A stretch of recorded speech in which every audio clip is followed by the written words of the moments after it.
Yes, Thank you, Ms. Chair. Seegers. Ms. Ramsamy, we were still... Oh, I'm very sorry. Let me remind Commissioner Valoy. She wanted to ask a question. Mr. Ramsamy, you were speaking in paragraph 20 about, you made reference to a meeting of the minister and Ms. Johnson. And what I wanted to ask you is, Ms. Johnson has testified to 2 meetings with the minister. You speak of 2 meetings. And in her, according to her, there was a first meeting, which was a meet and greet. It didn't last long. Minister wanted to know about IDEC, how it works. And then the second meeting, it was her and I think it's General Libya. And it was about a matter. And she didn't stay long in that meeting. She said, I don't report to you, Minister. I report to a different minister. I don't deal with these matters. I'm leaving. And General Libya said, I'll deal with it. And she left, and she doesn't know what happened there. Do you know anything about those 2 meetings? No. You never heard about them? No, I didn't know any of those. She never reported she had a meet and greet with the minister? No, there was... The impression I got from when she was explaining the meeting on the 20th to 21st was that it was not the first meeting of this nature. But those 2 meetings, I cannot confirm nor deny. Yeah. Okay. All right. Thank you. So you know of at least 3 meetings because you say during the discussion of the 22nd, she told you about the meeting of the 21st. And it was not the first meeting. So it was possibly a second. Second, third, fourth. Let's stick to second because we don't know how many. And then the other one you are aware of is the one of the 23rd. Correct. So at least 3 meetings. Confirm. Thank you. Sorry, Ms. Seegers. Besides the statement file and the handwritten notes, I have file 7, file 10, Mr. Rapesu's statement file. It's quite a clutter in front of... You can put Mr. Rapesu's file away. Only that one? Yes, they're dealing with the file notes and then file 10, 11, and the statement file. Thank you. In file 11, page 6, just before you deal with, you've already dealt with the events of the 23rd, but we haven't completed your file notes insofar as the 22nd is concerned. And if you go to 5 was the page where you made a note about the National Commissioner and let him lie. And then on 6, there is a February 2018. Can you just take us so that you don't deal with it in your statement? So if you can just tell us what it is that you were recording here, what your notes say. PKTT was formed in Feb 2018, and that there was a link to Ian Cameron, DA. And this was in relation to what Adv Johnson was stating. Okay. And it stems from not the IGI notes, but it stems from the Action SA lady, as she was called in the meeting. Okay. And then in the block on page 6, you have Sabia. What were you recording here? It must be noted that this is General Sabia. And we were told to speak to, in the 3rd block, there's a name of a person, or the 3rd name is an investigator in IDAC. The reason I asked that it be redacted is because he has one specific matter. And if I say that name, the other name, the second name that follows would be. So we were to discuss with that investigating officer the second name and the link to General Sabia. without mentioning the name, the second name, is it someone in the SEPs? Is it someone outside? It's a member of, or former member of high-ranking crime intelligence. So you were supposed to establish a link Between that person member and and General Sibia. Correct. Okay. But did Advocate Johnson say why you had to do this? This doesn't seem to come from any of Mr. Adams' complaints, which gave rise to Project Diversion. No, Advocate.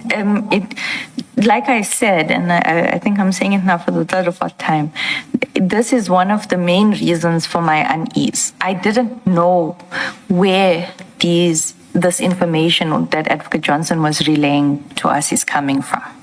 And I didn't understand how it was linked to the 27 referral. And my greater concern was who was giving Advocate Johnson this information to direct the investigation in this manner. Well, did you have a suspicion as to who it was? I did.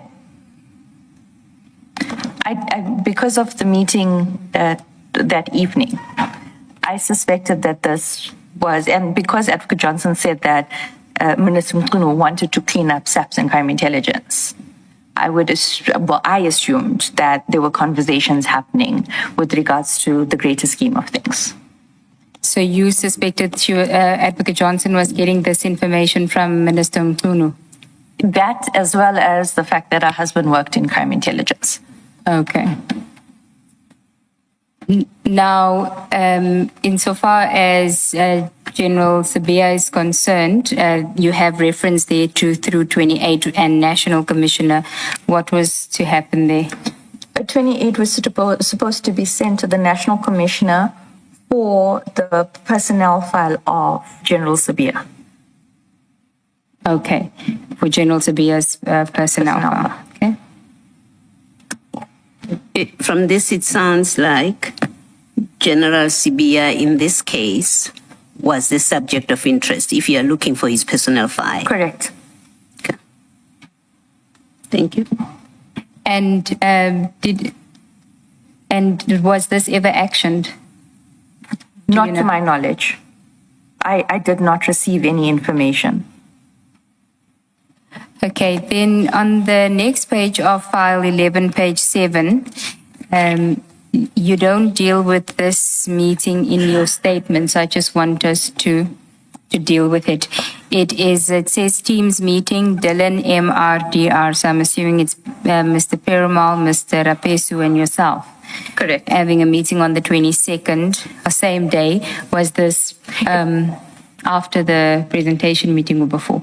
Correct. It was called, as per Mr. Perumal, a caucus meeting where he was indicating the things that needed to be done. Following from the presentation? From the instructions of Advocate Johnson after the presentation. Okay. The first one there, can you just tell us what that is? It relates to the vetting. It's a section 28. I can't see who it will be served on. It will be served on Miriam, who's a witness, upon consultation regarding her affidavit. If I remember correctly, the witness had concerns about deposing to an affidavit without informing NASCOM and the legal department of SAPS. And so that 28 needed to be served on her so that she could show them that she's compelled to disclose, as well as provide documents within her control. Okay, and In Her control. And this was what? Vetting? It would have been the vetting department of crime intelligence, yes. Okay. And then you have another entry regarding a section 28, which is a personnel file. Can you just tell us there, because it refers to BMW clerk? I did mention in my earlier testimony or on the previous occasion that at that point I didn't even know that Brigadier Mokwele was the BMW lady. And in the meeting, she's referred to as the BMW clerk. Where I say to discuss with, it's probably I had to discuss it with the ID. And then the next line is Dylan would action the following. To serve a 28 on the NASCOM for the personnel file and for the BMW clerk lady and for the personnel file from BMW and documents relating to the clerk, who I later became aware was the brigadier. And the next one was the 28 records. And that she's an engineer, not a clerk, you later learn. Correct, that she's an engineer. With an MBA. We were not informed of this by the investigating officers. But to set the record straight. Yes. The next one. The Section 28 medical records of Lushaba, General Lushaba. This was a fight. This was a very big fight, and this started a lot of problems in the team.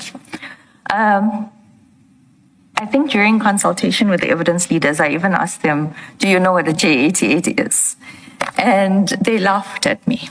But in this meeting, when I was saying because they wanted to 28 the hospital for the entire medical file, you cannot do that. How am I going to lead the evidence? Should I ever lead the evidence? Because does this man waiver his rights to confidentiality? And I said to them, the legal process, if you want a medical record, is you take a J88 to the doctor, especially for that specific medical consultation. And they will fill it in, and it becomes a 212, which then becomes easier to prove in court. And with Mr. Padiachi, I got the blankest stare.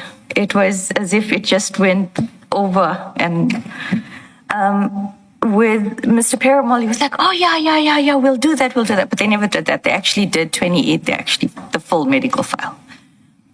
Mr. General Lushaba's full medical file from the emergency for the medical treatment after the incident. And then you did speak about the next one, which was the tracker and the Inatus information. Correct. And that would have been on General Lushaba's vehicle. Correct. And what is it that they were trying to get from that? I know that there was an argument between Mr. Perumal and Mr. Rapesu about this, because Mr. Rapesu was trying to explain that we are not investigating the events that occurred when the housebreaking happened, whether he picked up a lady of the night or he was wrong. The investigation was based on what transpired after the case opened at the station level.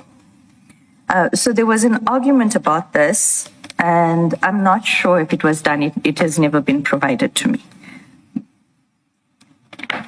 And then the funds of the task team, there's just an arrow there. It doesn't have a 28 next to it. No.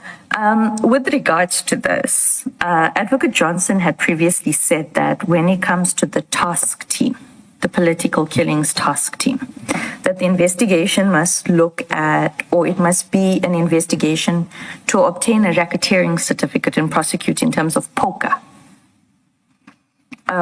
So that little block was determining. So Mr. Perumal wanted to lump sum everything, the vetting, the irregular appointments, into one solid, I don't even know what to call it. It's not a solid thing.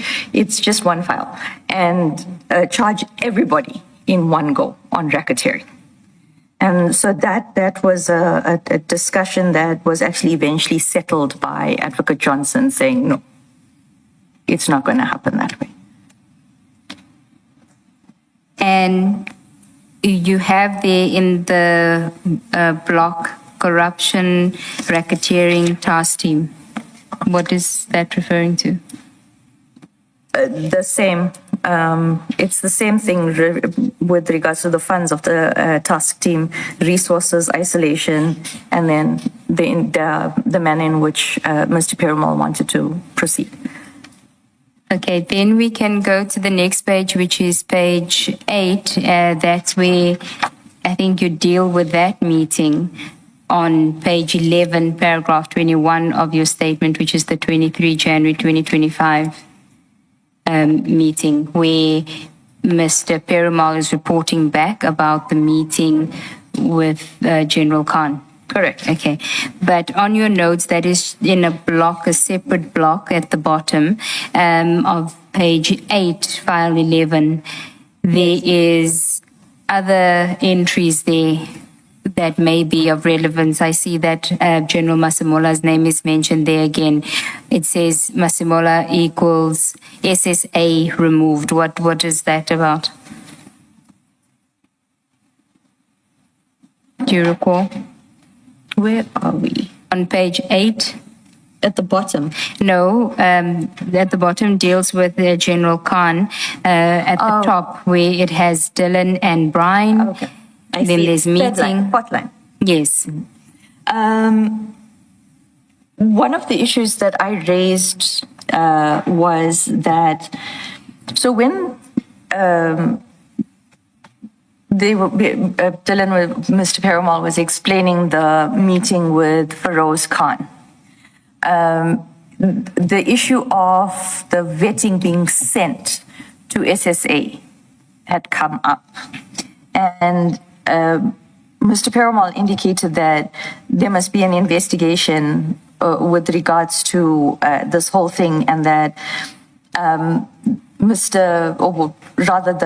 vetting should have been removed from SSA. It should never have gone, because crime intelligence has their own vetting. However, in my attached to the memo on the 27th of July, there is a clear explanation about the SSA vetting thing that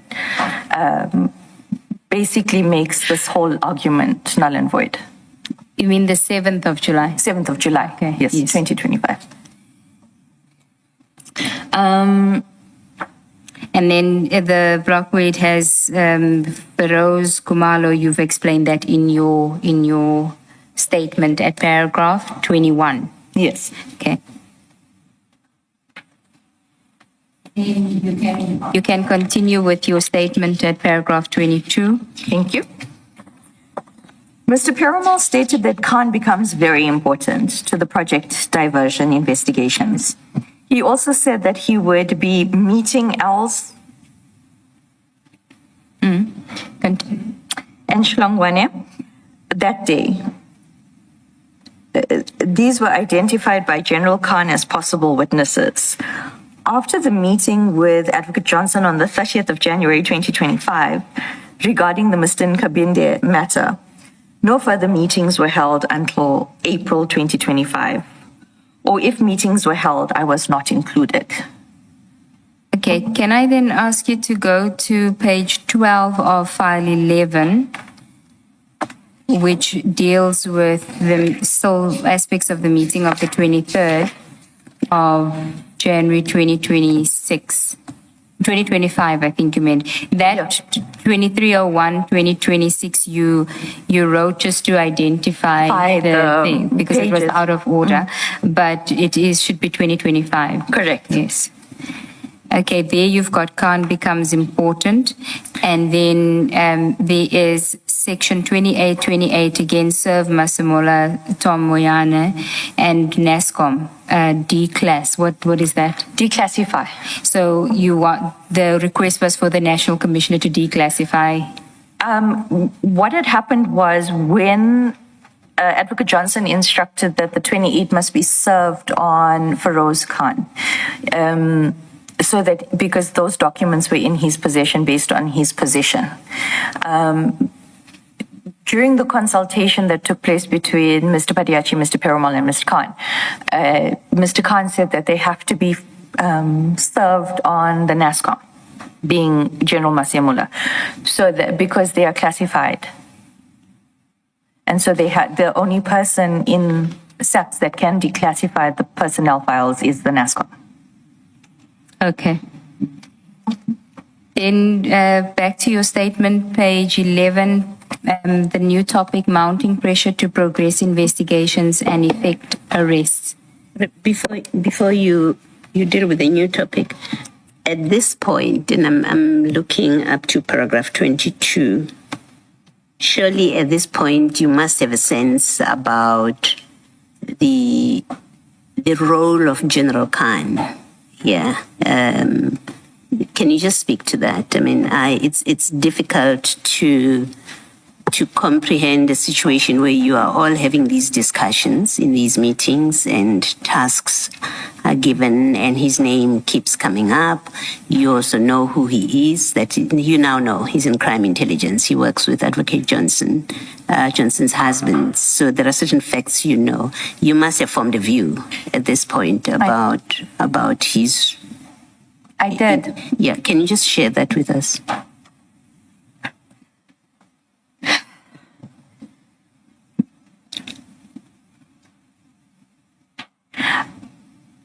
So what I did was I Googled, because there was a lot of talk about him being on sick leave or suspension, but I wasn't following it. So I had Googled and I realized that there was a lot of problems between himself and management of SAPS. My opinion that I formed was that if I'm allowed to just deviate a little bit.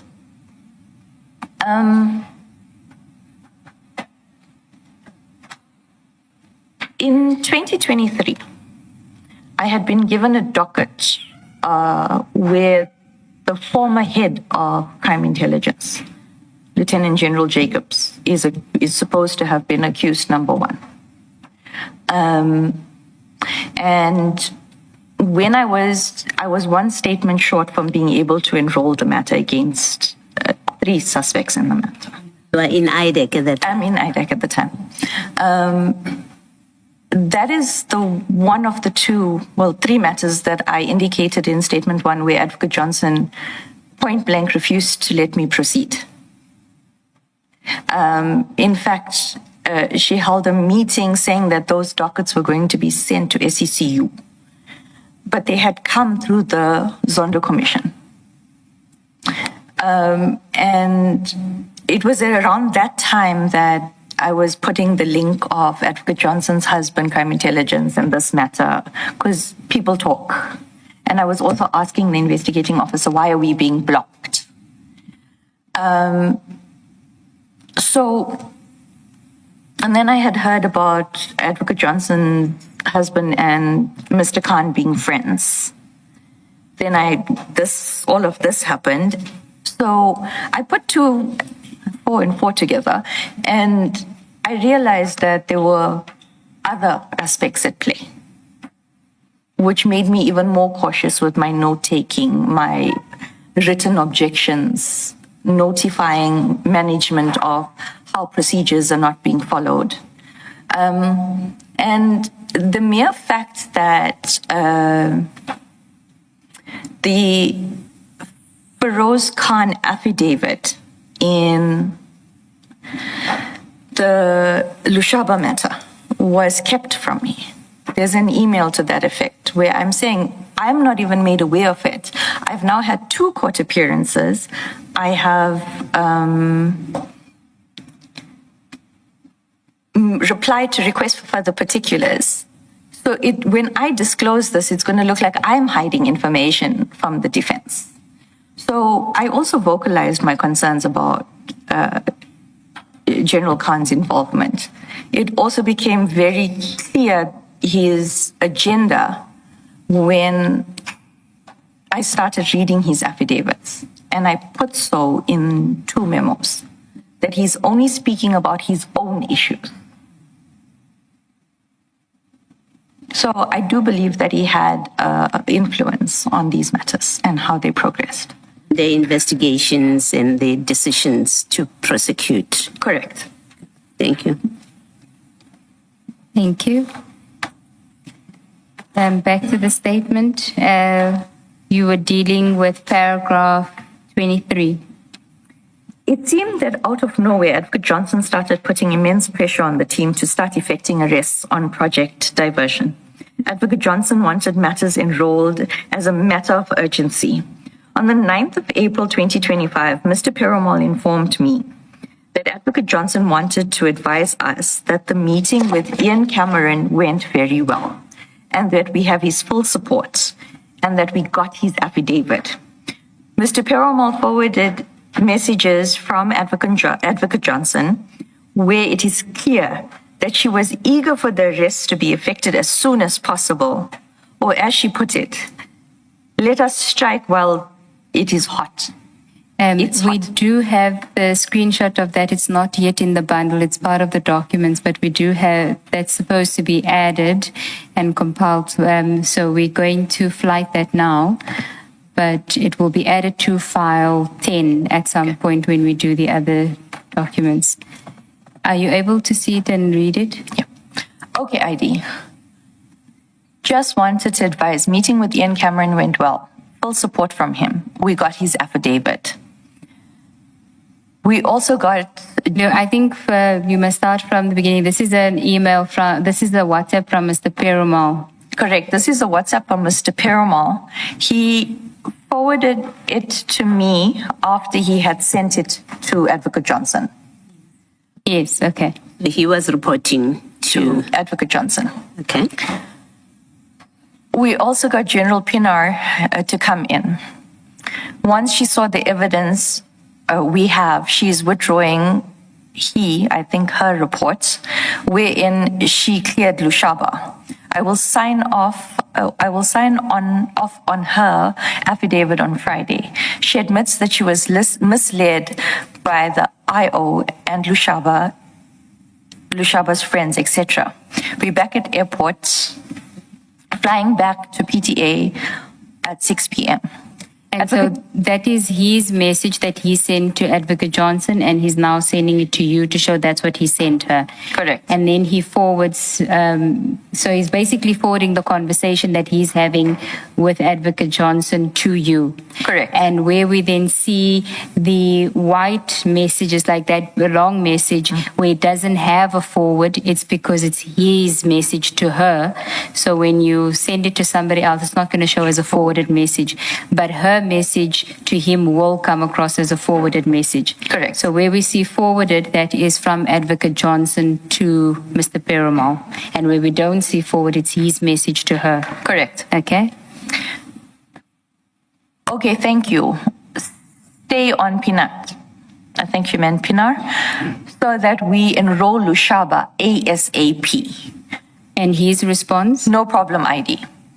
And her reply. Let us strike while it's hot. And that was in reference to enrolling the matters in order to get warrants of arrest. Correct. Okay. And what is the process of the enrollment? What would have had to happen in order to get the matters enrolled? Firstly, we would have had to have a 28-1. And then the prosecutors would have had to evaluate the evidence. From there, one of two things would have happened. If the prosecutor felt that there was a prima facie case, the matter would have been enrolled. If not, then a memo, which I will later display how I had done on the crime intelligence matters to Advocate Johnson, is done to say no prima facie case. When it gets enrolled for the purposes of getting a warrant, is it dealt with in the magistrate's chambers? You don't go into open court for that purpose. For a warrant of arrest, yeah. The prosecutor is not even supposed to be there. So who are the role players? It would be the magistrate and the investigating officer with the investigating officer's affidavit, and there's a pro forma. It's a J, I can't remember, but it's a J something.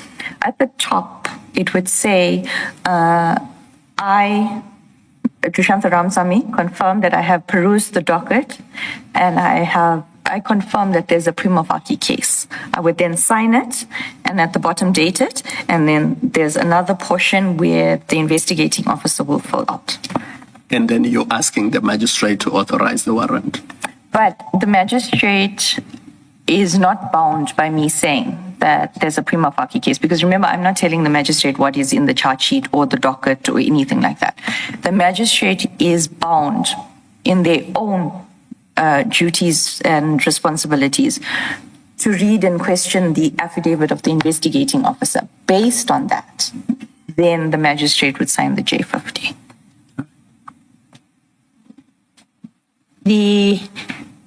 Sorry, that message is gone. The WhatsApp. Oh, the WhatsApp. Okay. You now we'll have the take- statement. Okay, yes. Commissioner Kumalo says it's a view once. They say. We can retrieve it. Please do.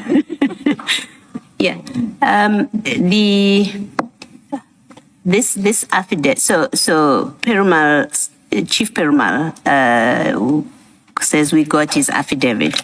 In terms of dates, when this message is exchanged, does that connect to the affidavit that we looked at earlier? Or is he speaking about a different affidavit? Do you know? If memory serves, it is the same date. Okay. Yeah. If I can just remember which. If you go to 2820 in file 7, it's dated the 9th of April 2025. And Does- your exchange with him is on that day. Correct. And it's at 1:30, and that is by Brian Padiachi. Correct. So it's that same affidavit. It would appear so, yes, Commissioner. And before Mr. Perumal went to meet with Mr. Ian Cameron, was this discussed as part of your work that you're doing, that we will go and speak to Member of Parliament, Ian Cameron? He has approached us, or we know somehow that we'll get something out of him. How does Perumal land up talking to the chairperson of the Portfolio Committee? Commissioner, after the 30th of January, until April, I'm completely kept out of the loop. And it's after this message where I'm now being told that we must strike while it's hot, that I'm doing, there is another presentation where I say, I've only received documents on the 11th of April. I haven't received any of the information that was received through the 28th. So I cannot enroll according to the timeline. If you are kept out of the loop, you say from January until about April, how do you explain that Mr. Perumal sends you this? Because this suggests, on the face of it, this message suggests you know what he's talking about because you've been part of it. How do you explain it then? I actually had a conversation about this. When I spoke to Mr. Sisoko about this, I said to him, now they want me in because they need a prosecutor. So now they want to bring me into the fold, and the word I used was play nice because they needed a prosecutor. It's because they wanted to enroll the matters. Correct. Okay. And they could only do that with a prosecutor. With a prosecutor. Okay. And do you know whether General Pina did withdraw her report that cleared General Lushaba? Do you know what happened with that? That was an even bigger fight. How, even if she is shown evidence, it's like the commissioners make their findings and submit a report. You can't now say that you're going to withdraw your April report because of the information that we've received now that contradicts there. You would do a supplementary or a new report saying, based on my new findings, this is what I have discovered or has been placed before me. And due to that, I wish to amend my initial report. And at that point, I actually got Mr. Sisoko in because, and I said to him, you need to deal with Mr. Perumal now because he's not listening. And at that point, I was saying to them, if you withdraw it, okay, if did you put it in the docket already? And then now you file a withdrawal of that. And then you go to the commissioner of NASCOM and you say, I'm withdrawing that report. You cannot do that. You have to supplement your report and say that based on new findings, I make new recommendations. So I doubt that the report was withdrawn. I also doubt that the legal department of SAPS would have allowed it in that manner. But you're not aware whether or not it was withdrawn. Thank you. Can I just get clarity on this? So this relates to the Lushaba matter. Correct. But when did the split happen where Mr. Rapesu was assigned the Lushaba matter and the other team was assigned the Mukwele matter? Around the 16th to the 20th of January 2025, there was a separation of the team members. So you weren't being kept abreast about the Mukwele matter? Correct. But you were being kept abreast about the Lushaba matter by Mr. Rapesu? Until the 30th of January, correct. Oh, well, actually, no, just a little bit before. He didn't know anything about it until the 10th of February when he received the letter. And then on the 10th of February, he ceased work. Yes. So I think that is what's missing in our timeline is that when he gets suspended, who then takes over the Lushaba case? Mr. Perumal and Mr. Padiachi.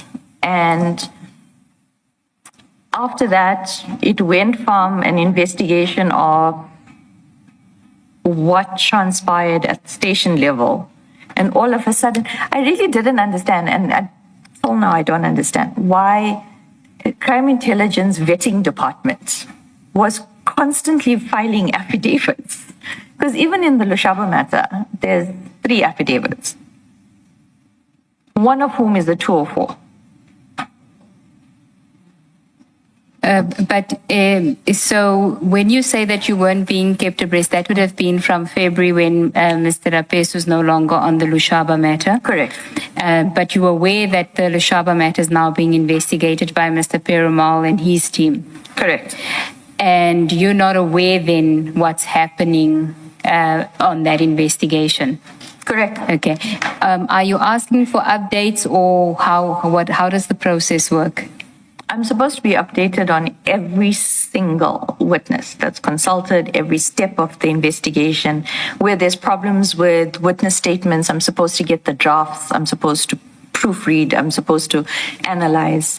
When it's a 204, I'm supposed to peruse a draft before we can take it to Adv Johnson to authorize a 204. None of those things were happening. Yes, I think we get to the point at some stage where you say the 204 process where you were bypassed and Advocate Johnson sort of said to you she's happy with the process, the 204 can go ahead.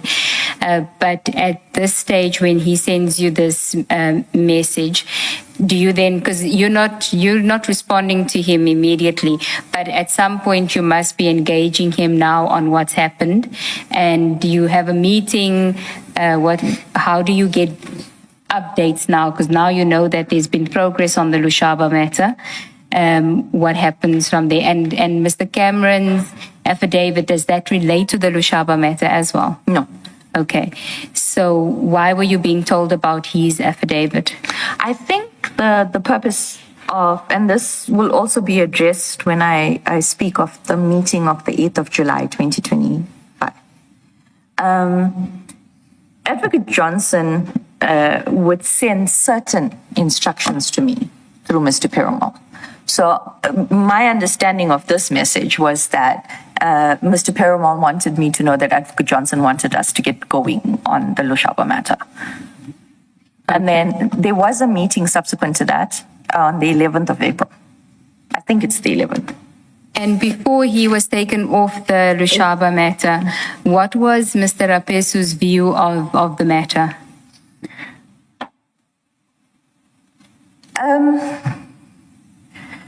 So Mr. Rapesu interviewed 2 crime intelligence officers that had been tasked to go and for, if I have to use the term that they used, go clean up a mess.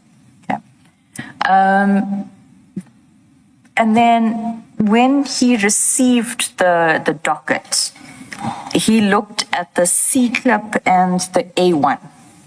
So in my first evidence, I spoke about how the first entry of the C clip would speak to the A1 with regards to suspects, dates.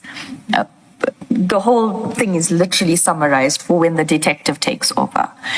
And then the B clip, when you look at the middle section, if you lift all the correspondence that's usually there, there's a little block that says when a docket was allocated to an investigating officer, meaning a detective, and when they sign for it. So it's sort of a check and balance because it'll be on the casing system and then it'll also be on the docket.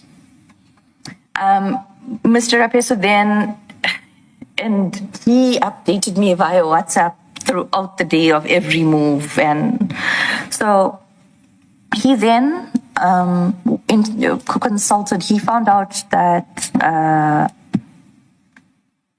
accused number 2, Mahashwa, was not even on duty, and that he was told by the crime intelligence officers who were tasked from crime intelligence at the time, at 2022, to go and speak to the A1 and A2, meaning the first SAPS officials to respond to the complaints. When he consulted with them, he wanted the original 38 docket to take to them. That's Valeria. Valeria 38 docket. Mr. Perumal refused to allow Mr. Rapeso to have the docket, even though he was the investigating officer on the matter. Hence the message from Adv Johnson that she had handed everything over to Dylan, Chief and Padiachi, O'Brien.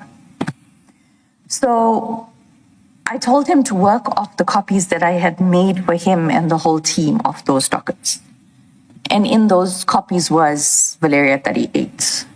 When he consulted with the first, so it was they work in crews. So the van went to the house of Lushapa, and the person, the more senior, who took down the affidavit of what had transpired while Mr. Lushaba was dictating, etc., he said that this was not the statement, and then he filed a statement saying that this could not be the A1 because it's, one, not in his handwriting, and two, he had commissioned it, and it had been commissioned at the physical address of Mr. Lushaba. So that affidavit was sent to me via WhatsApp. I sent it to Adv Johnson. Then the following day, Mr. Rapeso met with another crime intelligence officer who was also tasked with in 2022.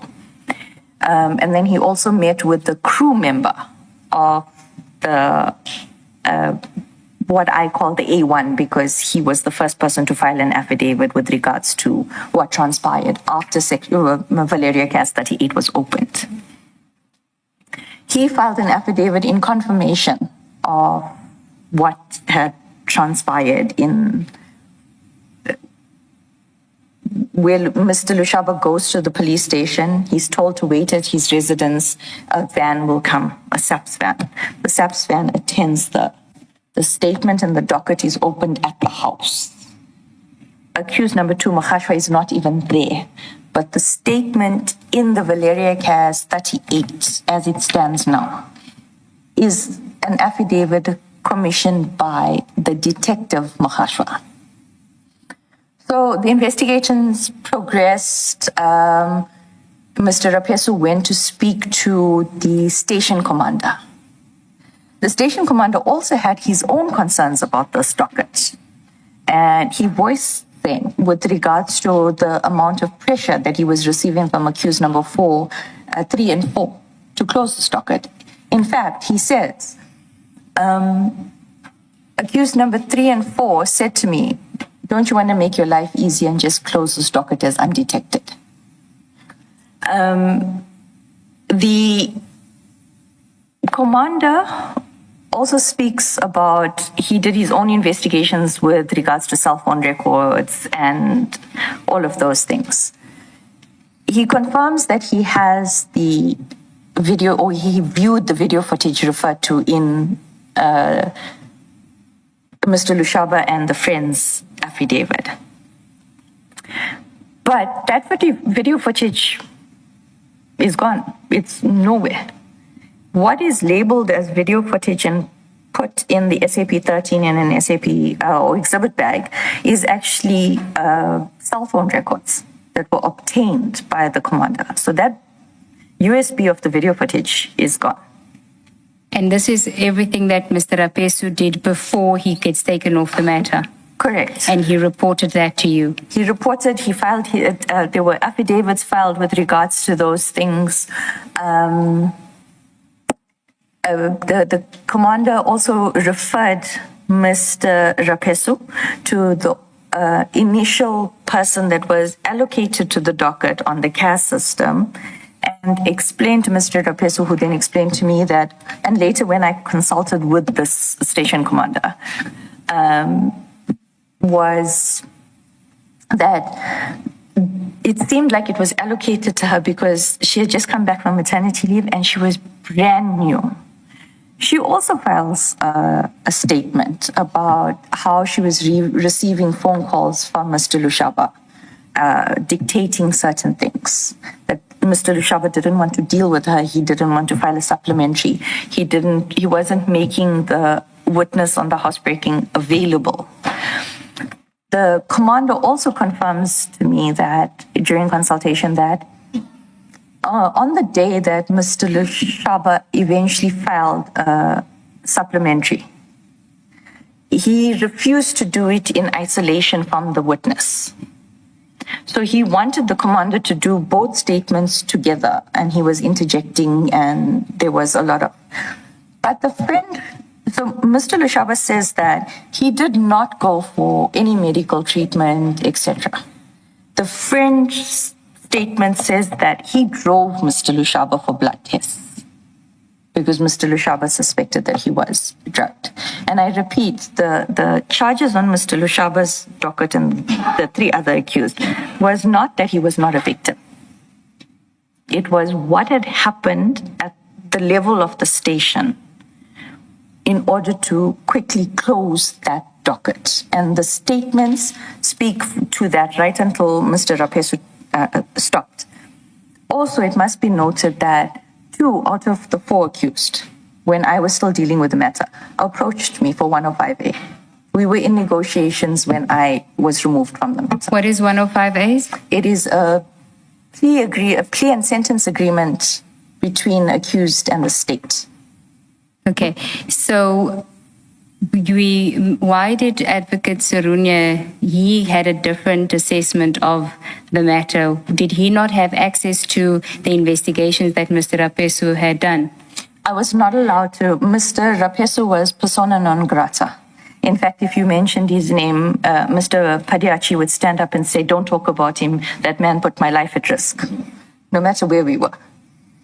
So I wasn't allowed to share the report. In fact, there's emails where Mr. Padiachi and Mr. Perumal had informed the ID that Mr. Rapesu did nothing on that docket. It just came as and they denied that the documents that Mr. Rapesu was forced to hand over when he got the letter contained statements and the report. And to be very honest, the report was handed to every person via USB on every update. I know that the report by Mr. Rapesu, I think it's titled preliminary report or something like that, but it's a report by Mr. Rapesu. That is also one of the documents that needs to be obtained and included in the bundle. Correct. But I think Mr. Rapesu didn't have it, but you do have it. I do, yes, correct. Because he had emailed it to you. And I had emailed it to everyone, correct. And when you say you've emailed it to everyone, it wouldn't have been Mr. Serunye because he wasn't a part of the team yet, or would it No, have been? Mr. Serunye came in only in August. All of this was happening in March, April, May. So Okay. when he analyzed the docket, In fact, Mr. Serenia and I had a discussion about it, not after the testimony, but at the time in August, where I admitted that I was rushing the charge sheet and I had not put accused 2 where I was supposed to put accused 2. I had put accused 1. But I was trying to explain to him what it was. But Mr. Serenia, or Advocate Serenia, concentrated on the explanation provided to him by Mr. Padiachi, and with the report of Mr. Rapesu, he was never provided so that he could understand the sequence of the investigation. So the view that you and Mr. Rapesu held at the time was that there was a prima facie case. Correct, and it was confirmed in the meeting where Mr. Sissoko was present. And which meeting was that? The one that Mr. Serenia spoke about yesterday, where he wanted the presentations. We wanted the presentations. Okay, I think we'll get to that at some point. Now, after Mr. Rapesu is out of the picture on Mr. Lushaba, General Lushaba's matter, and is the main investigator now Mr. Padiachi, or is it Mr. Perumal? Who's the investigator? Must I answer that? Yes.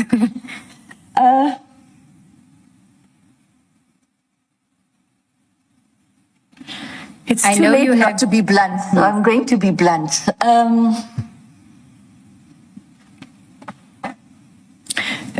Commissioners,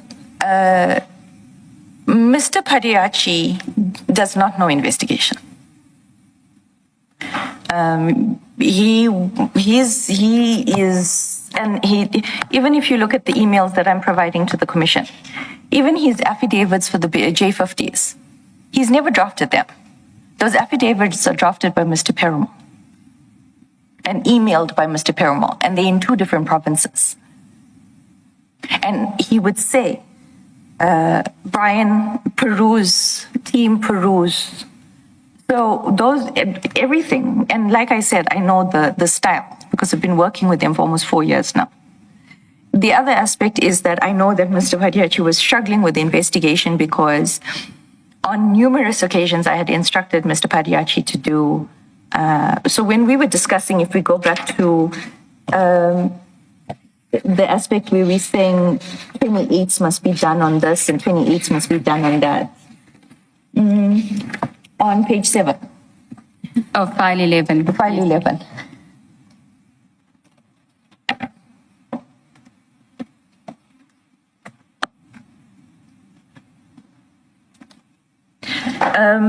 It reached a point where I had to remind Mr. Padiachi that you are also a senior investigator. You're not a chief investigator.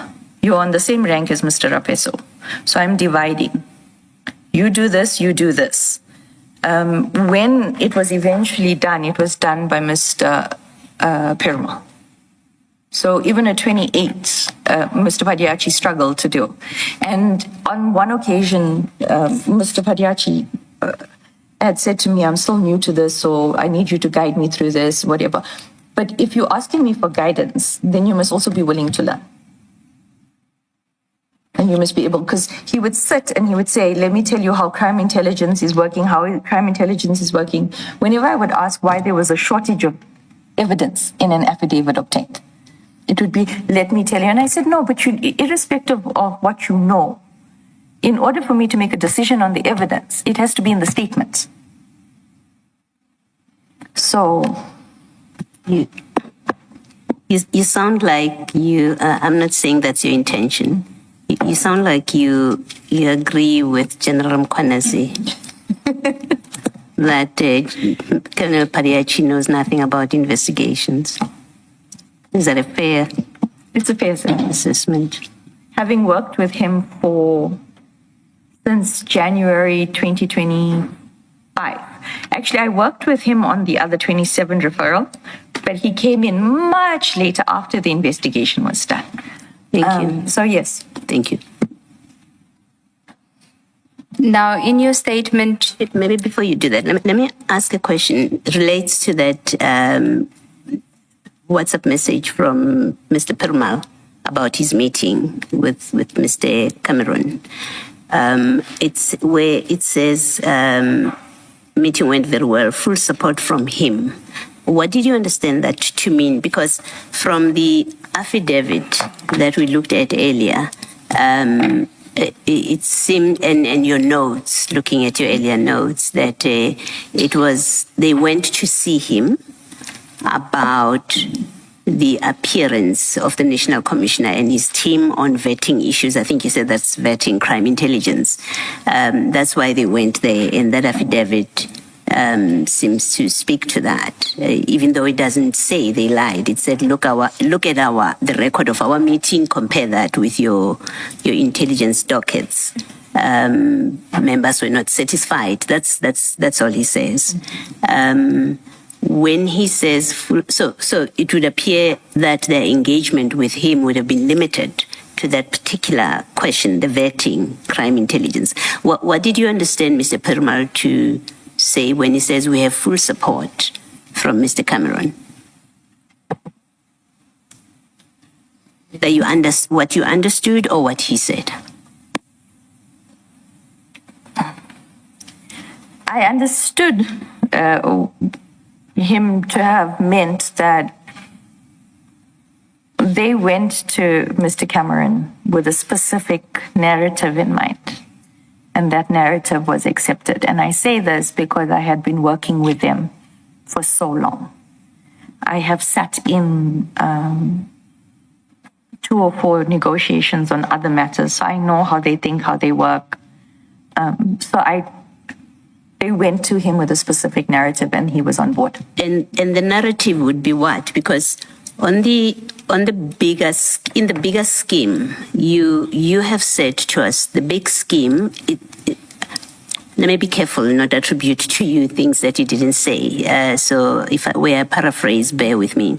That it seems the big scheme here was the cleaning up of the SAPs for whatever purpose, because that's what your head says. I met with the minister, he wants our assistance to clean up the SAPs. So maybe that's why everything is happening, I don't know. When you say they went there with a narrative, is it that he's giving full support for the cleaning up of the SAPs, or is it for arresting and charging crime intelligence people, including the National Commissioner? When you say narrative that you think they went there with, and that's what Perumal is speaking to when he says that Mr. Cameron gives his full support, what in fact do you have in mind, or are you seeking to convey to us? My understanding of the narrative by then was exactly what they were perpetuating, that General Kumalo and General Masiamula need to leave. They need to be gone. Understanding was that, and you may well have been wrong in your understanding. Correct. So you're not placing it higher than what you made of it. Your understanding was that Perumal is conveying that Cameron supports that agenda. Correct. He may well be misrepresenting what happened between him and Cameron, so we're not placing it higher than that. Correct. And also, just to repeat, by then, Adv Johnson had already said we must look into a link of PKTT and Cameron, in Cameron. Also, we have the WhatsApps where Mr. Perumal is sending me documents that were top secret, contain very, very dangerous information about a person and their lifestyle, their families, etc.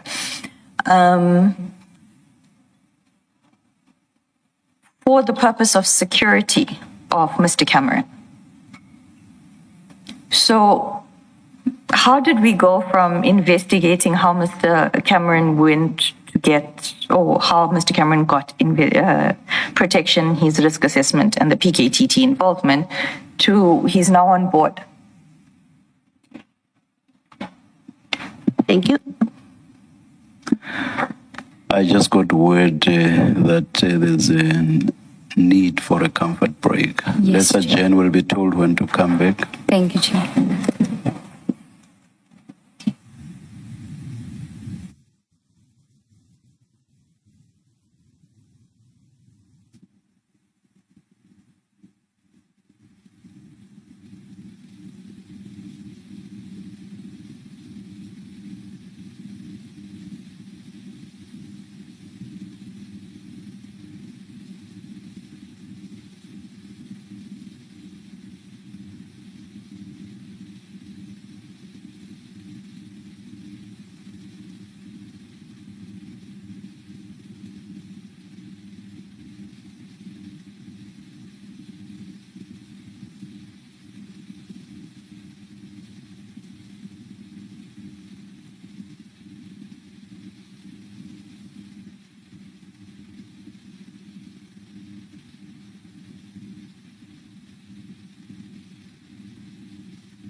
Yes, Thank you, Ms. Chair. Seegers-Ncube. Ms. Ramsamy, just switch on your microphone. Thanks. We were dealing with paragraph. I had asked you some questions about the Lushaba investigation, but I think we were at paragraph 24 of your statement, but I could be wrong. On page 12. Correct. And you referred to numerous meetings that took place in April. There's just one aspect which came to mind as I was reading this now that I need to clarify for about the evidence that the witness gave earlier. You said that the WhatsApp, which has just been was given to us after all of this, was the WhatsApp that sort of spurred where they needed you now to come in because they wanted to do the enrollment. And prior to that, there hadn't really been much engagement with the team investigating on the Lushaba matter.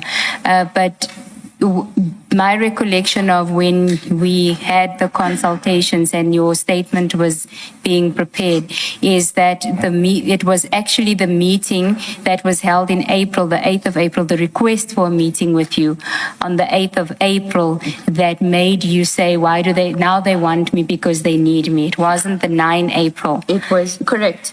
WhatsApp. I have my phone in front of me on the 5th of April. Mr. Perumal contacted me and said they needed to see me and that they were going to be in Pretoria on the 8th. On the morning of the 8th, I will provide it to I will provide a screen grab to the commissioners. On the morning of the 8th, I say, "Morning D, trust you are well. Are we still meeting today? If so, what time?" He says, "Hi Drew, can we meet at Fire and Ice Mainland, please? Anytime you're ready." I said, "No problem, we'll be there by 11:30.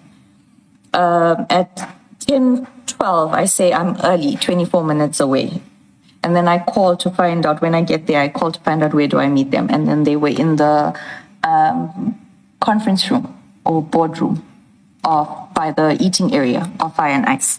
The notes are on page 13. Yes, I was just going to take the commissioners there. So just to clarify and clear up the confusion, it is the WhatsApp from the 5th of April, not the WhatsApp from the 9th of April, that is the interaction that you say was them now needing you. Because they want to enroll. And then the meeting follows on the 8th of April. On page 13, you've got D, B, and me, which is Perumal, Padiachi, and you at Fire and Ice. Correct. Okay. And there you've got the HB, which is the housebreaking matter. Correct. Okay. This became a very important matter to enroll at that time. Important to whom? To Adv Johnson and Mr. Perumal. So there was a meeting with regards to where I stand and what has been done by them. So they were briefing me on what they've done in the investigation. Sorry to interject. I think you just need to give context, and maybe I need to do that now, is that by the 8th of April, your affidavit that we had looked at earlier had been submitted to Adv Johnson. Correct. Which was dated 1 April 2025. Correct. Regarding Mr. Rapesu and what happened with Mr. Nkabinde. Correct. So by the time this interaction is happening, there's now tension because of your... Well, I'm saying tension, which is a mild interpretation of what you're going to explain. But that's the context within which this is happening, is that at this stage, you have filed an affidavit which essentially exonerates, from your point of view, Mr. Rapesu regarding the allegations about Mr. Nkabinde and whether or not he leaked the information to Mr. Nkabinde. Correct. Okay. Now you may proceed. Just to add on the tension was so intense that later on there's even a team coercion meeting. I was repeatedly told by both Adv Johnson and Mr. Perumal that they don't trust me anymore because of that affidavit. And it's not as if they were just saying, "We don't trust you." Adv Johnson actually said to me, "There's a lot of distrust by the team members against you because of your affidavit." So this meeting was, I really didn't want to be there. That's probably why I even forgot it happened. I apologize for that. There was no malice on my part. So they wanted to discuss the housebreaking matter. For some reason, they had, without me knowing, 28'd or subpoenaed the loss file. The loss file is an internal file that's kept for the reporting of equipment that is issued to you by your employer. If you lose it, then you have to fill in those documents or file an affidavit, give the CAS numbers, etc. They had subpoenaed the internal fact-finding file. That was basically the internal investigation into the loss of those items. Retake const file. I cannot remember what that means. So can I just understand this note? This is now just a recordal of everything that you had just told us earlier on was contained in Mr. Rapesu's statement or his report, or? It's, this is now them telling me what they did after Mr. Rapesu stopped. Oh, okay. So then I don't think we need to go over this. This was just for me to bring to your attention that your dates were wrong regarding the 9 April conversation, the 9 April WhatsApp exchanges. So we can then go back to your statement where you say there were numerous meetings, paragraph 24. There were numerous meetings that took place in April. All of them mounting from tension between the team and myself, because Adv Johnson had indicated that the team had great distrust towards me because of the affidavit I deposed, to essentially stating that Mr. Rapesu could not have been the source of the leak regarding the investigation into Mr. Nkabinde.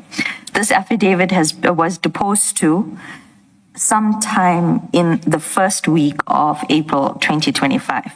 If I may just speak to this distrust. I had spoken to Mr. Sissoko, and I had asked him if Mr. Perumal and Mr. Padiachi were witnesses in this Rapesu investigation. How is it that they've had sight of my affidavit for them to now state that they distrust me based on my affidavit? Okay. Paragraph 25. On April 2025, a meeting was held. 24 April 2025.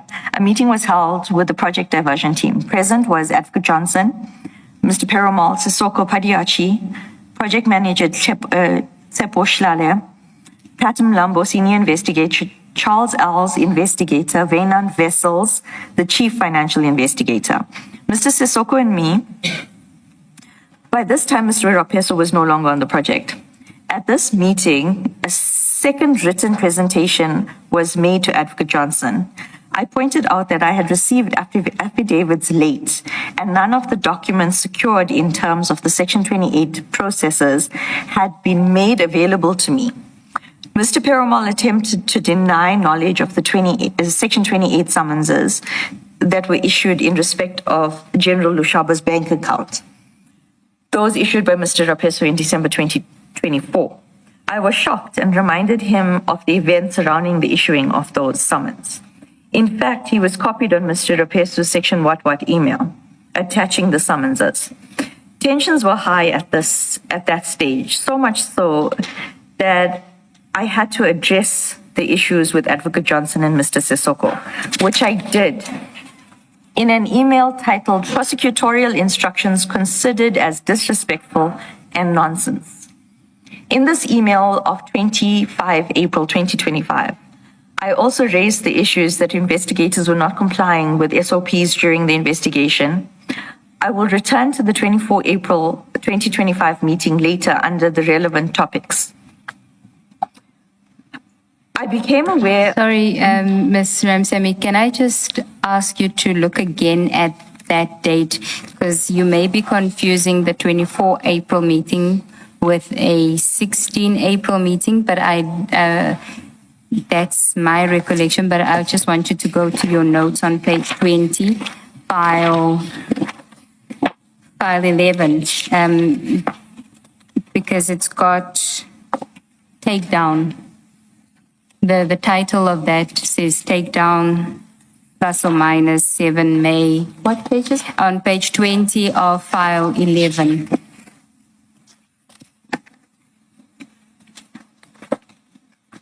I know in some of these notes you didn't have the benefit of them because you No, had to retrieve the them. plus minus 7 May. Now look at the date of the meeting. Oh, the 16th of April. Of Yes. ID office. Mlambo. Yes, I'm sorry. Yes.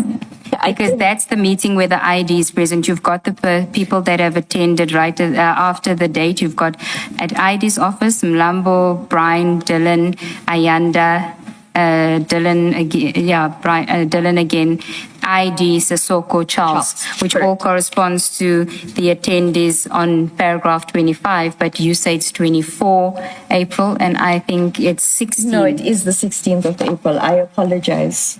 Okay.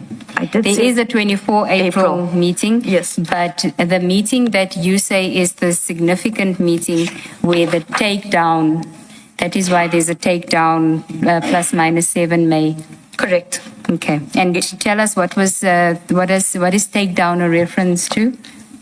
Takedown is the word that Advocate Johnson and Mr. Perumal use with regards to arrests. Okay. So the arrests, what were you being told about the takedown?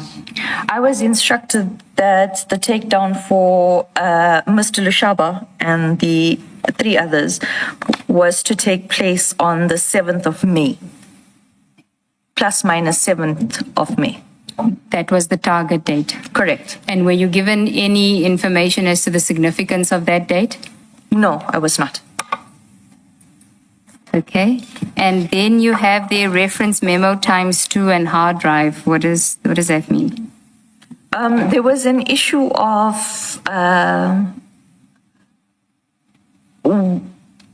previously I had indicated on the 11th that I was only given the documents or the affidavits that they had collected since inception on the 11th of April. And there was an issue about storage on a USB because the USBs were small. So we had to requisition like 3 or 4 USBs in order for me to get the information. And so in order to obtain a hard drive, you have to do a memo to the ID so that the ID can approve the requisition. So I was to do a memo for 2 hard drives, one for myself and one for the investigators. Okay. And then you refer to the Lushaba matter, the security clearance, security clearance, and then you have D to call Pinar, section 28 interview. Then there's a cannot commit, and then section 28. What is that in reference to? Mr. Perumal had indicated that Pinar indicated that she cannot commit to attending a consultation without a 28 service. Okay. She needed the subpoena. Okay. She had to be subpoenaed. And then you have started drafting. Drafting what? Advocate Johnson had indicated that I must start drafting. So I put started drafting. Drafting what? The prosecutorial memo. But I had in that meeting been told to start drafting. So the list that Advocate Johnson told me was the in consultation note, the charge sheet, and the prosecutorial memo. Okay, and those were the documents necessary for the enrollment. Correct. Were you asked to draft a 28-1 application, because wouldn't that precede all of those other documents? The 28-1 request for drafting was only made to me on the 27th of May, 2025. Okay, so the request to draft the 28-1 investigation application for authorization for that investigation was only given to you on the 27th of May, that instruction. But on the 16th of April, you are already instructed to draft the in-consultation memo, and that is for purposes of enrollment, even though the 28-1, you're not yet in a 28-1. Correct. It was at this time that I told Advocate Johnson that the quality of the statements are so poor that I highly doubt her timelines could even be met. Yes, I think there is a WhatsApp where you say you're asking for an extension. Correct. Okay. And we'll get to that. So then the next thing you say, signed Kumalo equals clearance not authorized. What does that mean? If memory serves, it was with regards to the fact that when Kumalo was appointed, his clearance was not authorized. Okay.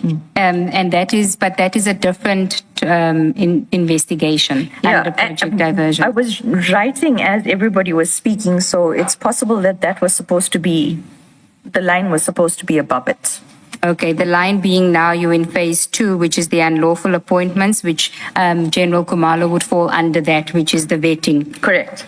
And that would be General Kumalo and General Masemola, or is it General Kumalo and General Madondo? Both. Okay. And just remind us again, insofar as General Masemola and General Kumalo is concerned, the allegation there is related to General Kumalo's appointment as the head of the Divisional Commissioner of Crime Intelligence. Correct. And General Madondo and General Kumalo, what is the allegation there? Is that General Kumalo facilitated the transfer or promotion of General Madondo to Crime Intelligence while well knowing that her security clearance or application for top security clearance was refused. Okay, so when you have the reference to 7 May there for the takedown, is it Lushaba on the housebreaking? Correct. Okay, and then what were to happen to the other arrests? The instruction was that there were going to be arrests every 2 weeks. Arrests in respect of the other matters every 2 weeks? In respect of the other matters. So the arrests would go, and each meeting it changed the order. So this meeting it was Lushaba, Mokwele, Madondo, Masemola Kumalo. Okay. Then before you continue with your statement at paragraph 25 on page 12, can we go to file 11, page 21? I'm on 21. Okay. This is still a continuation of the meeting of 16 April. I just want you to tell the commissioners why General Masemola's name is mentioned in that note.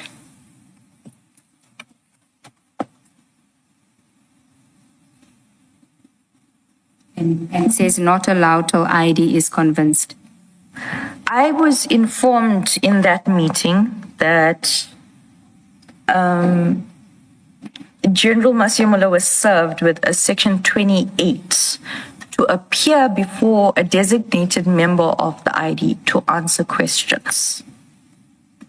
In that meeting, the ID asked me why is NASCOM being served, and I'm like, I literally did this, and I pointed to Perumal.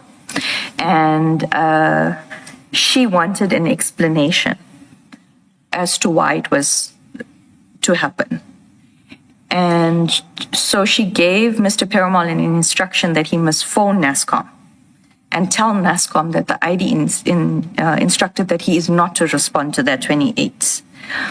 And that a letter was to be drafted by Mr. Perumal to withdraw the 28 served on NASCOM. And she wanted Mr. Perumal to advise her as to why it was necessary to 28 and interview the NASCOM. Yeah, this wasn't just 28 for him, for General Masemola to provide documentation. It was for him to appear before who was going to be the interviewer. So he was supposed to appear before that person under subpoena to answer questions related to what? So I think that's why Advocate Johnson stopped it. Not because it wasn't, she wouldn't have wanted it to happen. She just didn't understand how it was going to happen. 28 interviews are to be conducted with a prosecutor present.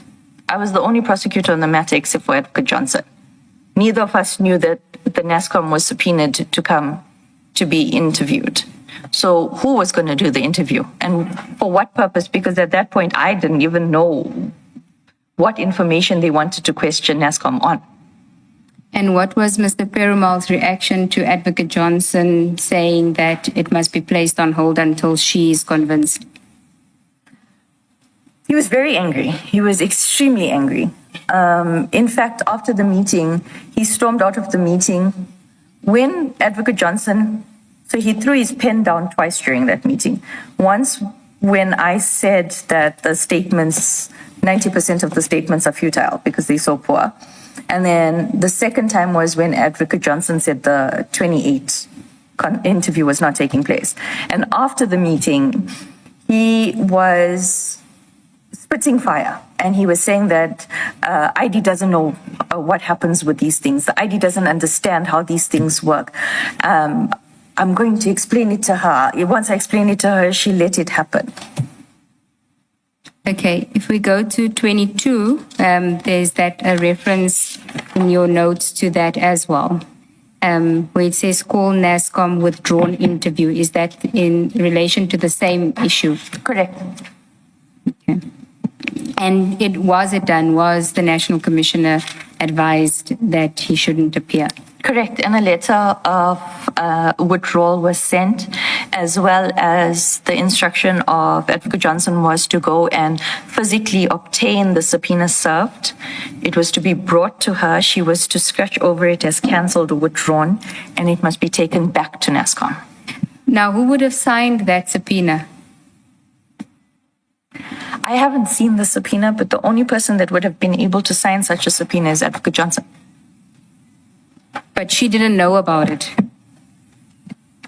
as far as you were aware, because she said it must be withdrawn in that meeting. So did you believe her that she didn't know anything about it? Is it a case of she did not know or she was not convinced that it's necessary? I can't answer that specific question. I can only tell you that the only person that could have signed it was her. So unless she was signing documents for Mr. Perumal without reading it and without an explanation, she knew. So if she says it must be withdrawn, it means she must have known that it exists. Correct.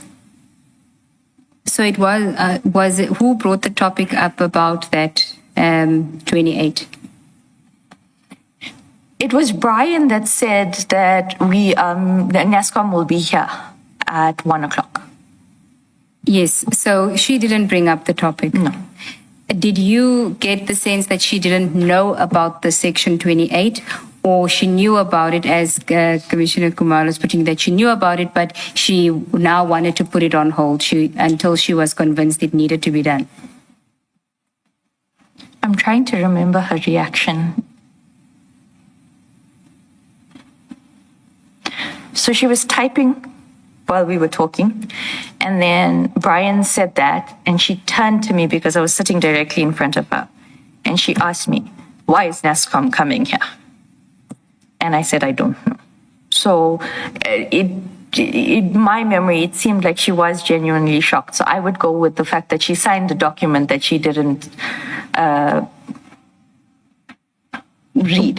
Well, we don't know that she signed it. And if I recall correctly, when there was another Section 28 summons that had been flighted at the Commission during Advocate Johnson's evidence where she hadn't signed it. It was signed by a DDPP. She indicated that they do have, or she does give that delegation. Are you aware of that? Like, have you seen any Section 28 signed by anyone other than Advocate Johnson? Yes. If she was unavailable at Manco, Exco, on leave, sick leave, etc., she would, if it's for an extended period, we would get an email saying that the ID powers are allocated to a specific deputy director. And in that period, only that deputy director could exercise the powers of the ID. If she was away for just the day or she was in a meeting and she couldn't attend to it, generally, very recently, it was a situation where I was told by Mr. So we were trying to get to consult with the witness who's in witness protection. And those letters have to be signed by Advocate Johnson. And I had contacted Mr. Billichin to say that, I'm sorry, we can't get the document signed because the ID is not here. And he said, no. I was told that Mr. Malinol can sign. Okay. Then can we skip a few pages in your notes and go back to your statement later?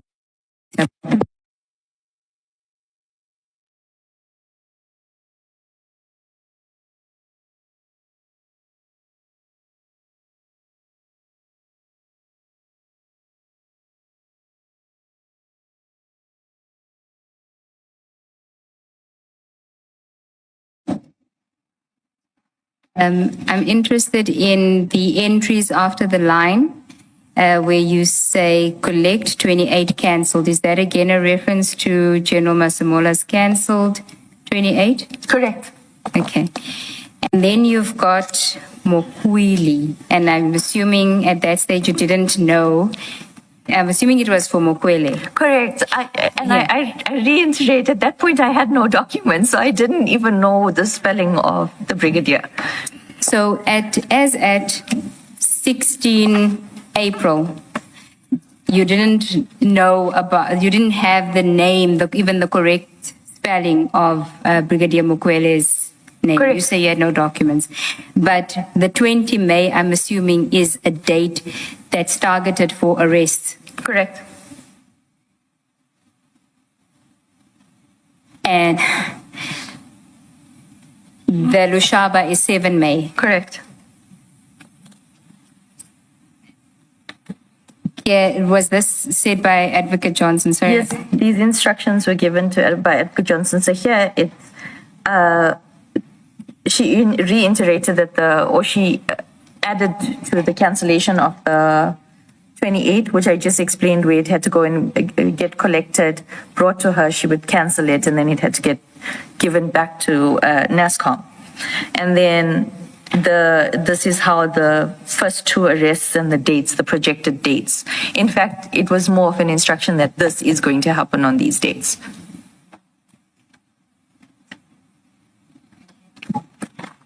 And we can go back to your statement.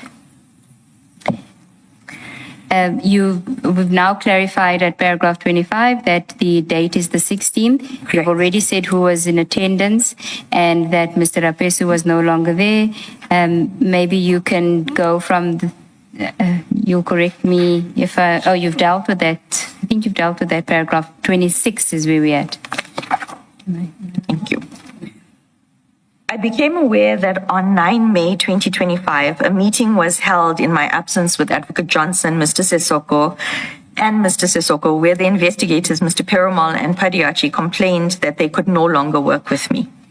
They cited my April 2025 affidavit regarding Mr. Rapesu's victimization, but I suspect it is because I was not going along with their irregular investigation processes. I had no knowledge of the process of the investigation, notwithstanding my instructions to be kept informed.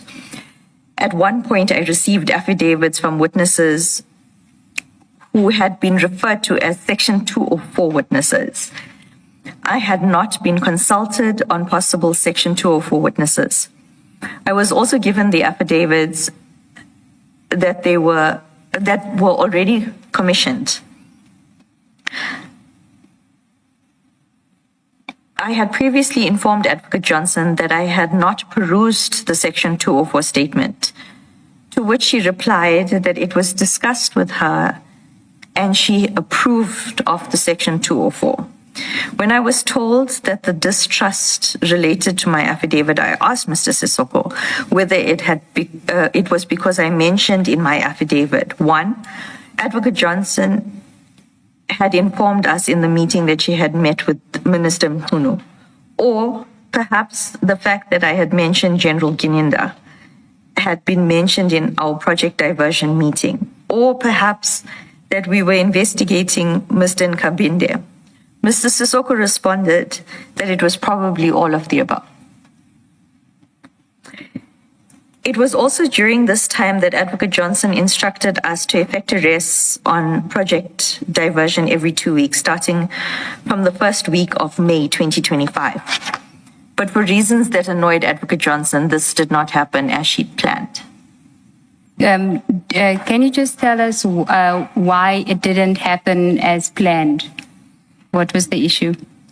I sent a WhatsApp to Advocate Johnson in a very polite manner, speaking on behalf of the whole team after I was screamed at and belittled by the investigators, that the investigations were incomplete, that there were problems with the statements that needed to be sorted out, that there were contradictions between witnesses, severe contradictions between statements, where the subordinate is even contradicting the supervisor's affidavit.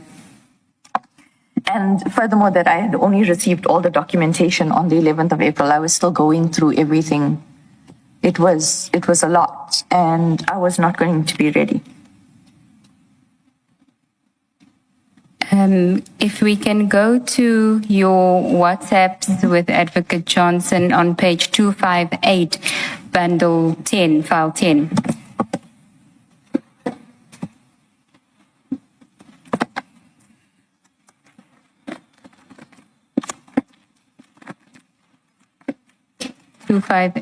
of file 10.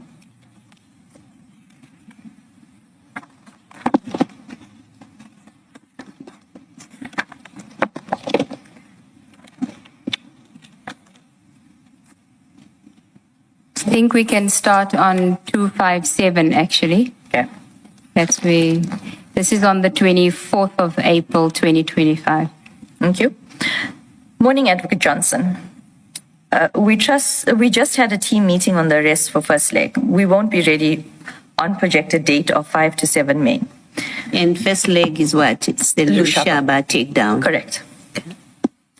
We have two statements that have been that will be completed on Friday, and the file I require for possible accused to will only be provided by NASCOM on Friday. I will then need time to peruse, then finalize drafting. The docket still needs to be compiled. I am on leave next week, but I will collect the statements on Tuesday and continue working through it, so that it's not delayed.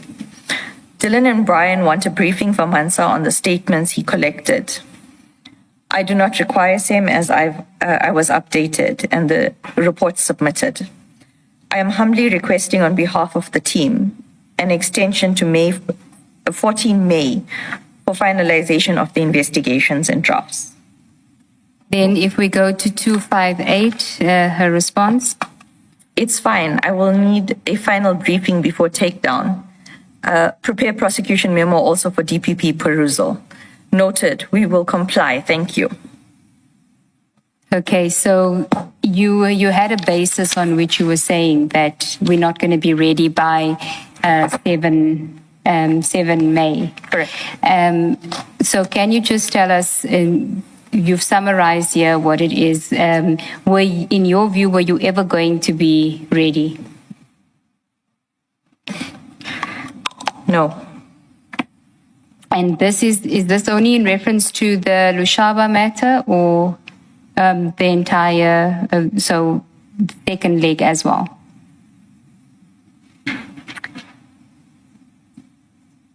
Pretty much, okay, the Lushaba matter, the two statements and the file from NASCOM was required. With the Mukwele leg, oh boy, the evidence.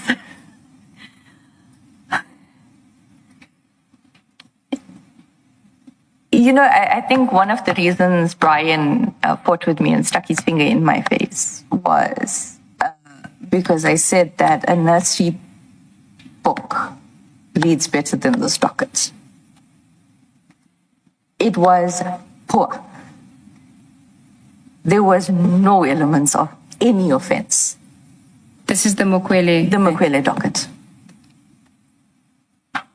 But on the Lushaba matter, as I understand it, you were of the view that there was a prima facie case, but whether it fell within IDEC's mandate Correct. was the issue for you. Correct. And Advocate Johnson had said that it does because it's not housebreaking, it's defeating ends of justice, etc. Correct. Okay.